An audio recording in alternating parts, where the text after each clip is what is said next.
গছ লতা ফল ফুলে ভৰি থকা মোৰ নাম আমাজন।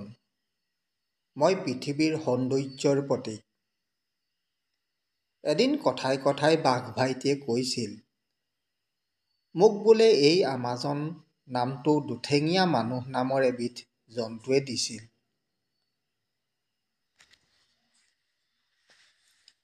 বাঘ ভাইটিয়ে মানুহ নামৰ জীৱবিধ বৰ ভয় কৰে।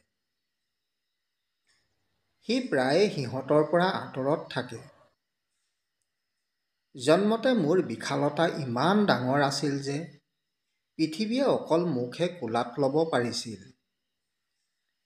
সেইদিনা সকলো জীৱ-জন্তু মোৰ ছাঁতে নাচি বাগি ডাঙৰ দীঘল হৈছিল। কিন্তু এতিয়া মোৰ বয়স হ'ল, মোৰ বিশালতা কমি আহিল। আৰু মোৰ বিশালতা কমি অহাৰ মূলতে হ'ল মানুহ। ব্ৰহ্মাণ্ডৰ ভিতৰত মানুহেই অজ্ঞানী জীৱ।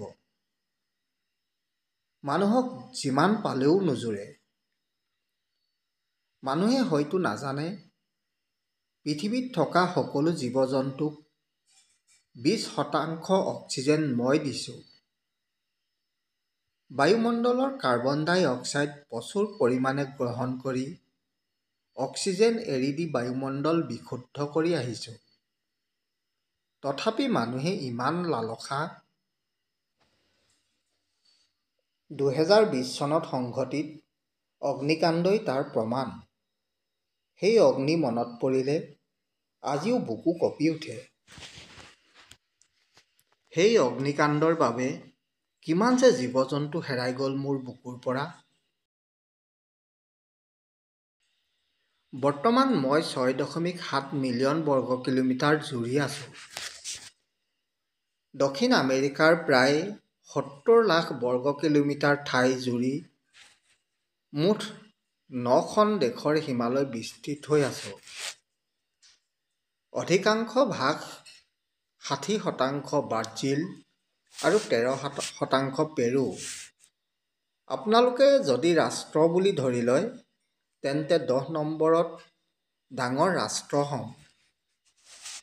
90% ঔষধি গুণসম্পন্ন উদ্ভিদ, 50,000 প্ৰজাতিৰ উদ্ভিদ, 200 প্ৰজাতিৰ চৰাই-চিৰিকটি, 25 লাখতকৈও বেছি পোক-পতংগ, 1 হেক্টৰ বৰ্গ কিলোমিটাৰ জুৰি 450 প্ৰজাতিৰ গছ-গছনিয়ে মিলি মই আমাজন বৰ্তমান আছোঁ। মোৰ বুকুৱেদি বিশ্বৰ দ্বিতীয় ডাঙৰ আমাজন নদী দক্ষিণ আমেৰিকা হৈ ব্ৰাজিলৰ মাজেৰে পাৰ হৈ গৈ আটলাণ্টিক মহাসাগৰত পৰিছেগৈ। গোটেই বছৰ ধৰি ইয়াত বৰষুণ হৈ থাকে বাবে মানুহে মোক আমাজন বৰ্ষাৰণ্য বুলি কয়। মোৰ গছ-গছনি ইমানেই ঘন যে সূৰ্যৰ ৰশ্মি মাত্ৰ 1%হে পৰে। ইয়াত অধিকাংশ ঠাই দিনতে ৰাতিৰ দৰে আন্ধাৰ হৈ থাকে। আপোনালোকে যদি আমাজনত প্ৰৱেশ কৰে, সাৱধান।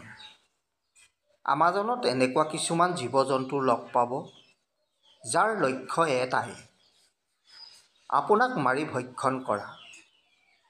লগতে দিনে ৰাতিয়ে পহৰা দি আছে ব্ৰাজিলৰ 240টা জনজাতিয়ে।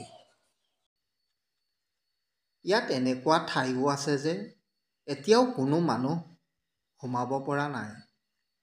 মোৰ বুকুত এনে ৰহস্য আছে যাক মানুহে এতিয়াও উদ্ঘাটন কৰিব পৰা নাই, হয়তো ভৱিষ্যতেও নোৱাৰিব। ধন্যবাদ।